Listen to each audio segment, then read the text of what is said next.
아버님, 어머니 몰래 하자고요. 그래, 알았다. 잠깐만 기다려보거라. 그 한마디가 내 인생을 무너뜨렸습니다. 저는 김영숙, 올해 66입니다. 35년을 한 남자와 살아왔고 아들을 낳아 훌륭하게 키웠다고 자부했습니다. 그리고 5년 전 며느리 수진이가 우리 집에 들어왔습니다. 처음엔 좋았습니다. 수진이는 예의 바르고 똑똑했어요. 대기업 다니는 커리어 우먼이었고 아들과 잘 어울렸습니다.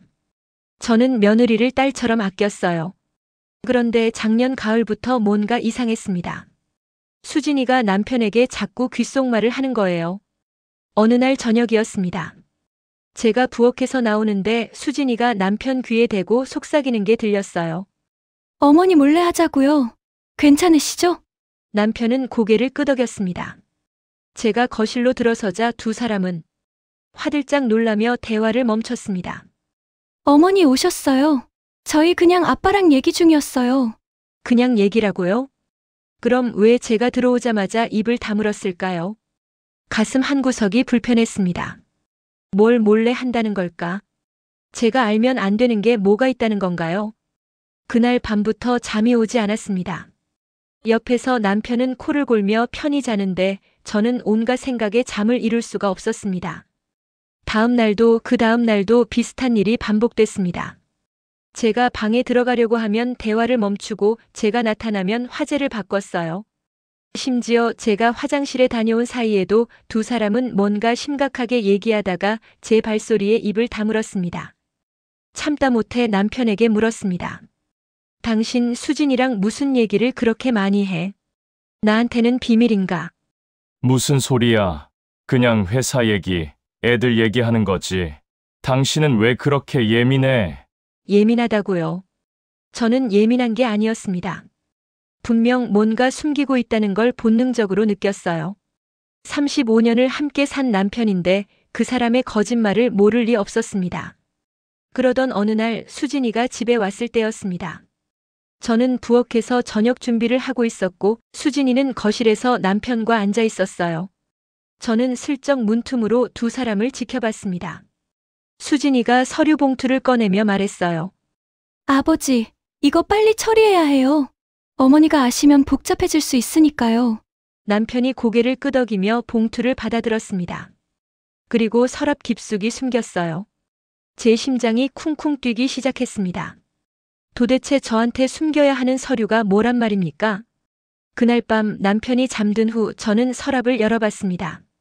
하지만 아무것도 없었어요. 저는 좌절감에 주저앉았습니다.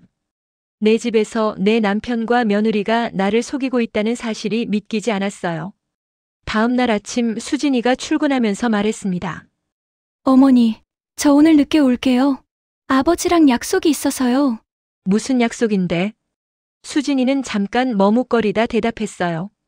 그냥 은행 업무 좀 보려고요. 어머니는 신경 안 쓰셔도 돼요. 저는 아무 말도 하지 못했습니다. 괜히 예민한 시어머니로 보일까봐 며느리와 사이가 나빠질까봐 두려웠어요. 그날 저녁 남편과 수진이는 정말 늦게 돌아왔습니다. 밤 9시가 넘어서였어요. 두 사람은 뭔가 해결된 듯 가벼운 표정이었지만 제게는 아무 설명도 하지 않았습니다. 저는 더 이상 참을 수 없어서 물었습니다. 당신 오늘 수진이랑 어디 갔다 온 거야? 무슨 은행 업무였어? 그냥 적금 하나 만든 거야. 손주들 교육비 준비하려고. 당신한테 말하면 또 걱정할까봐 안 한 거야. 하지만 불안감은 점점 커져만 갔습니다. 밤마다 악몽을 꿨어요. 남편과 수진이가 제 돈을 가지고 어딘가로 달아나는 꿈, 제가 빈털터리가 되어 길거리에 앉아있는 꿈을 꿨습니다. 아침에 일어나면 식은땀이 온몸을 적시고 있었어요. 그러던 중 결정적인 사건이 일어났습니다. 어머니, 통장 어디 두셨어요? 수진이가 물었을 때 저는 순간 멈칫했습니다. 통장. 내 통장을 왜 찾는 거니? 수진이는 어색하게 웃으며 말했습니다. 아니에요. 그냥 아버지가 여쭤보라고 해서요.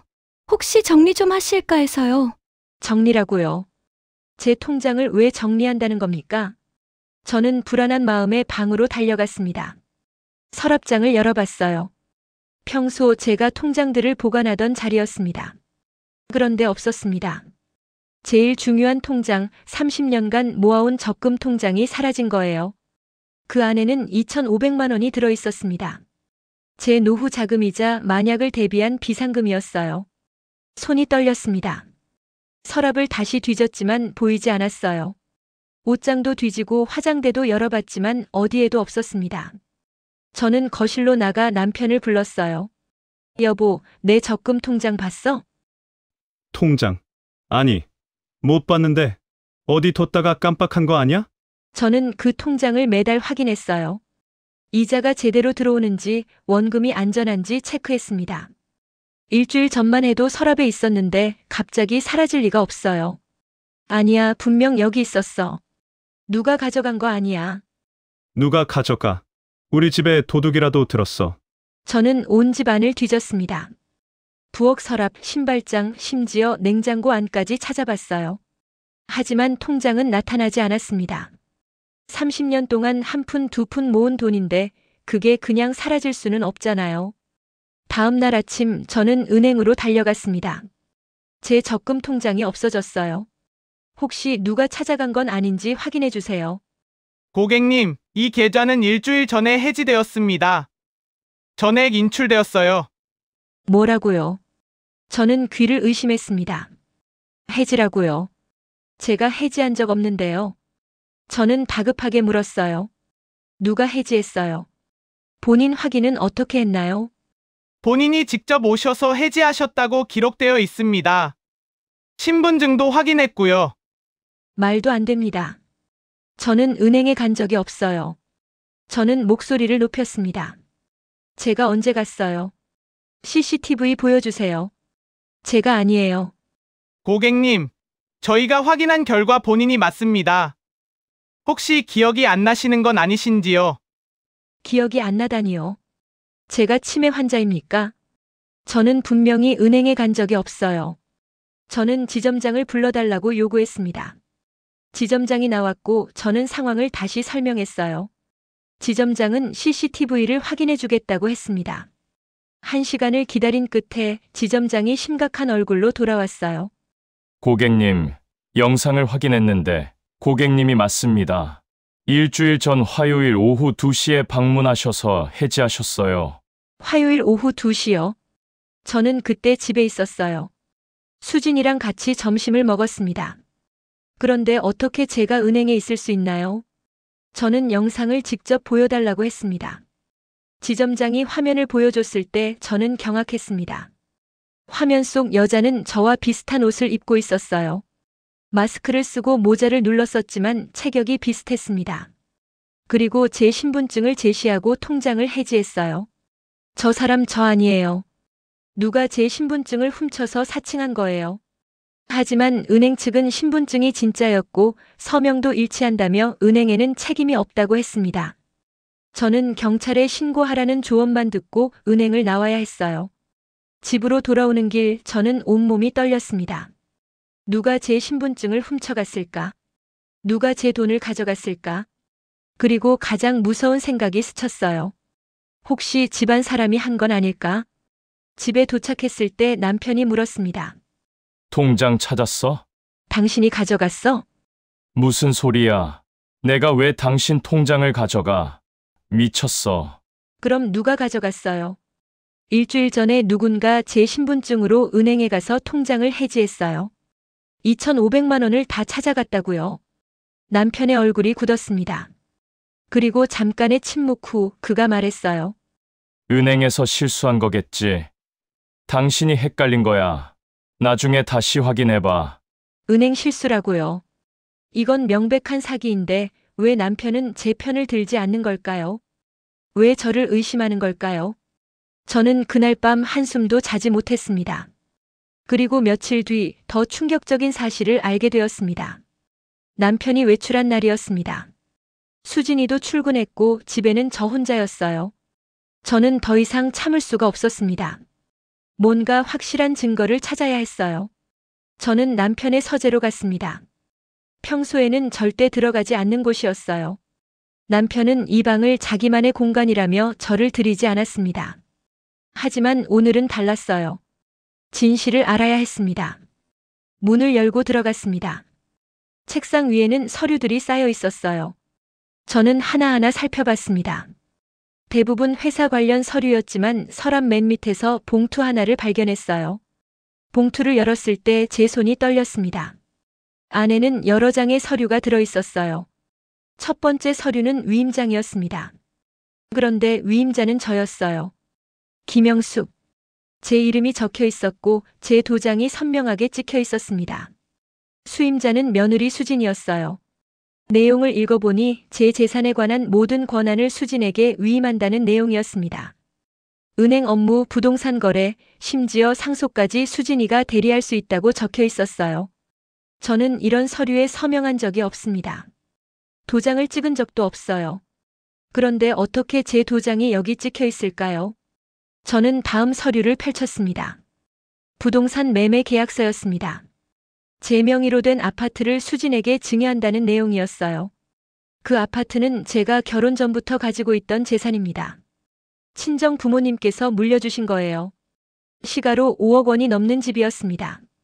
계약서에도 제 도장이 찍혀 있었어요. 날짜는 한 달 전이었습니다. 저는 그날 집에 있었어요. 법무사 사무실에 간 적도 없고 누구와도 계약서를 작성한 적이 없습니다. 다음 서류는 더 충격적이었습니다. 생명보험 수익자 변경 신청서였어요. 제가 가입한 보험의 수익자를 남편에서 수진으로 바꾼다는 내용이었습니다. 보험금은 1억 원이었어요. 저는 주저앉았습니다. 이게 무슨 일입니까? 누가 제 이름으로 이런 서류들을 작성한 거죠? 그리고 왜 모든 게 수진에게로 넘어가는 걸까요? 마지막 서류를 펼쳤을 때 제 심장이 멎는 줄 알았습니다. 그건 유언장이었어요. 제 필체를 흉내낸 글씨로 이렇게 적혀 있었습니다. 나 김영숙은 정신이 온전한 상태에서 이 유언장을 작성한다. 내가 사망하면 모든 재산을 며느리 박수진에게 상속한다. 남편과 아들에게는 법정 최소 상속분만 남긴다. 저는 이런 유언장을 쓴 적이 없습니다. 절대로요. 이건 명백한 위조입니다. 누군가 제 서명을 흉내내고 제 도장을 훔쳐서 이 모든 서류를 만든 거예요. 그리고 그 누군가는 이 집안 사람입니다. 제 도장을 가져갈 수 있는 사람, 제 필체를 아는 사람, 제 신분증에 접근할 수 있는 사람은 남편과 며느리밖에 없었어요. 저는 서류들을 다시 봉투에 넣고 사진을 찍었습니다. 증거를 남겨야 했어요. 그리고 봉투를 원래 자리에 돌려놨습니다. 아직 상대방이 제가 알고 있다는 걸 눈치채면 안 됐어요. 그날 저녁 남편과 수진이가 함께 들어왔습니다. 저는 평소처럼 저녁을 차렸어요. 아무렇지 않은 척했습니다. 하지만 속으로는 분노가 끓어올랐어요. 어머니, 요즘 건강은 어떠세요? 혹시 어디 불편하신 데 없으세요? 저는 수진을 똑바로 쳐다봤습니다. 왜 그래? 내가 빨리 죽기라도 바라는 거야? 어머니, 무슨 말씀을. 그냥 걱정돼서 여쭤본 거예요.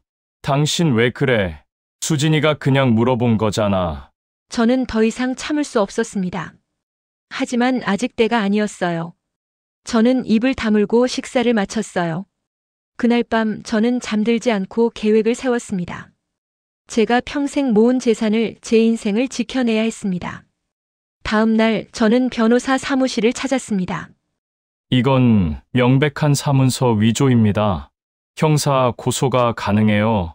사진 찍어 오신 서류들, 원본을 확보해야 합니다. 집에서 대화를 녹음하세요. 결정적인 증거가 필요합니다. 집으로 돌아와 저는 녹음기를 숨겼습니다. 그리고 기다렸습니다. 며칠 뒤 그 순간이 왔습니다. 저는 일부러 일찍 잔다고 하고 방으로 들어갔어요. 불을 끄고 문을 살짝 열어뒀습니다.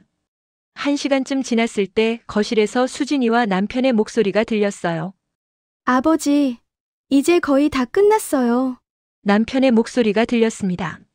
그런데 어머니가 눈치챈 것 같아요. 요즘 저를 이상하게 쳐다봐요. 괜찮아. 조금만 더 참아. 이 돈만 받으면 끝이야. 두 사람은 소파에 앉아 서류를 펼쳐놓고 있었습니다. 아파트 명의 이전은 다음 주에 하고 보험금은 내가 처리할게. 어머니는 정말 아무것도 모르시는 거죠. 나중에 알면 어떻게 해요? 그때 가서 생각하지 뭐. 어차피 법적으로 문제 없어. 도장도 진짜고 서류도 다 완벽해. 근데 아버지, 이거 나중에 형사 문제 되는 거 아니에요? 위조 아니에요? 위조가 아니야. 우리가 어머니 동의받고 한 거야. 어머니가 나중에 기억 못 하시는 거지. 치매 초기 증상이라고 하면 돼. 치매라고요. 저를 치매 환자로 만들려는 겁니까? 저는 분노로 온몸이 떨렸지만 꾹 참았습니다. 더 들어야 했어요. 수진이 한숨을 쉬었습니다. 그래도 불안해요. 만약 어머니가 변호사라도 찾아가면 어떡해요? 남편이 웃었어요. 비웃는 듯한 웃음이었습니다. 그럴 리 없어. 어머니는 그런 용기도 없고 아는 것도 없어. 평생 집에서만 살았는데 뭘 알겠어. 저는 그 말에 가슴이 무너졌습니다. 35년을 함께 산 남편이 저를 이렇게 무시하고 있었다니. 저를 바보 취급하고 있었다니요. 그럼 보험금은 언제 받을 수 있어요? 1억이잖아요. 그건 어머니가 돌아가셔야 받지. 그때까지는 기다려야 해. 돌아가셔야 받는다고요. 제가 죽어야 돈을 받는다고요. 저는 소름이 돋았습니다. 이 사람들은 제가 빨리 죽기를 바라고 있었던 거예요. 그럼 우리는 언제까지 기다려야 해요? 어머니 건강하신데. 글쎄, 자연스럽게 기다리는 수밖에. 우리가 뭘 할 수는 없잖아. 그 말에는 묘한 여운이 남아 있었습니다. 저는 온몸이 얼어붙는 것 같았어요. 혹시 이 사람들이 저를 해칠 생각은 아닐까? 너무 끔찍한 상상이었지만 지금까지 벌어진 일들을 보면 불가능한 것도 아니었습니다.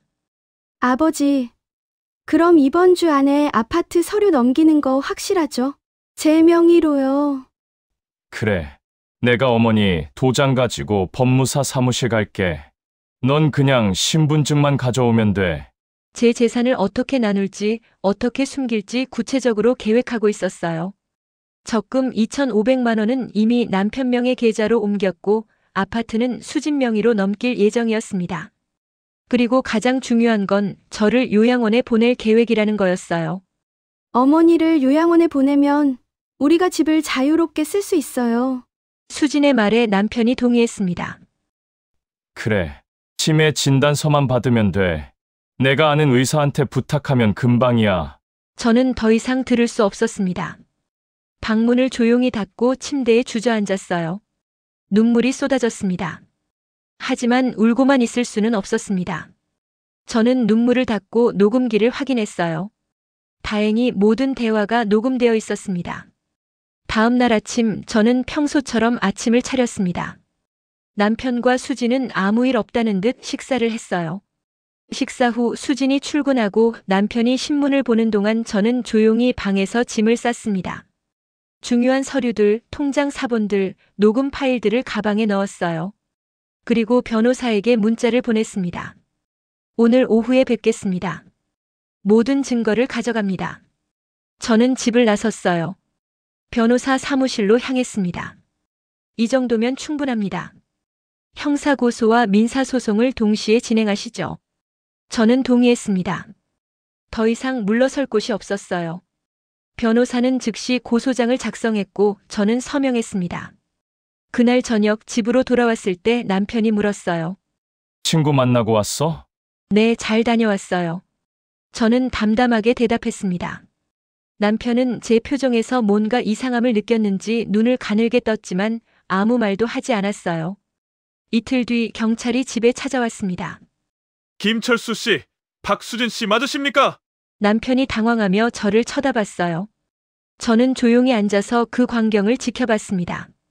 수진도 급히 집에 왔고 두 사람은 경찰서로 끌려갔어요. 경찰 조사에서 모든 진실이 드러났습니다. 남편과 수진은 1년 전부터 계획을 세웠다고 자백했어요. 제 도장을 몰래 가져가 위조 서류를 만들었고 수진이 제 옷을 입고 마스크를 쓴 채 은행에 가서 통장을 해지했습니다.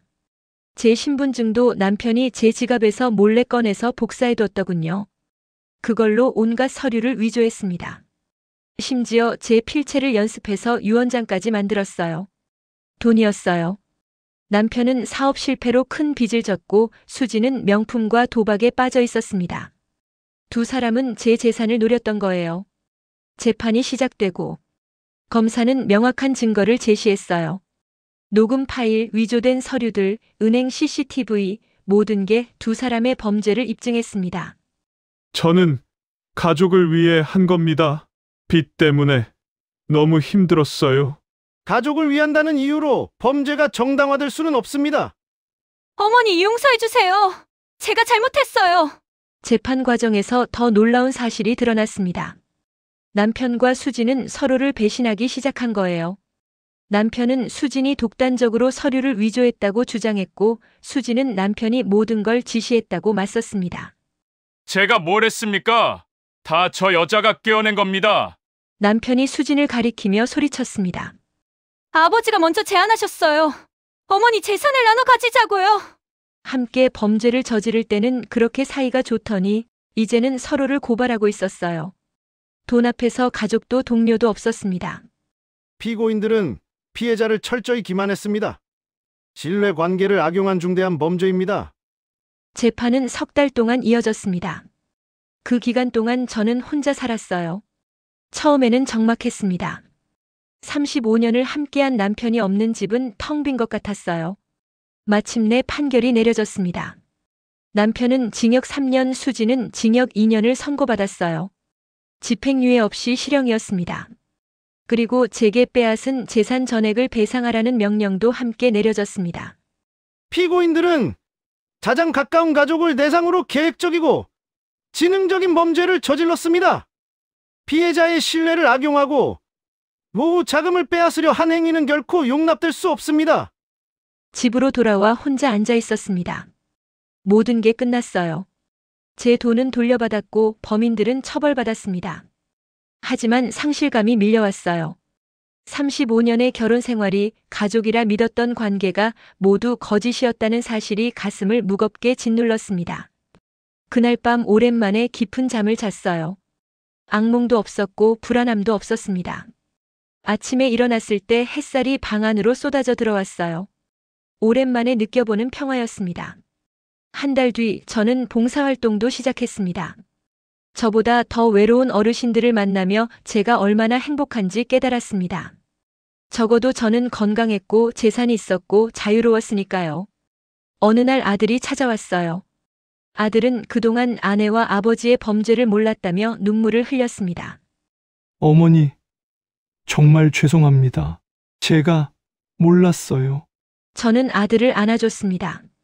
아들은 죄가 없었어요. 다만 잘못된 배우자를 만났을 뿐이었습니다. 엄마는 괜찮아. 이제 다 지나간 일이야. 아들은 이혼 절차를 밟고 있다고 했어요. 수진과는 더 이상 함께할 수 없다고 했습니다.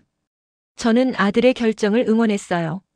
1년이 지난 지금 저는 새로운 삶을 살고 있습니다. 가끔 남편 생각이 납니다. 하지만 오래 생각하지 않습니다. 그건 이제 제 인생이 아니니까요.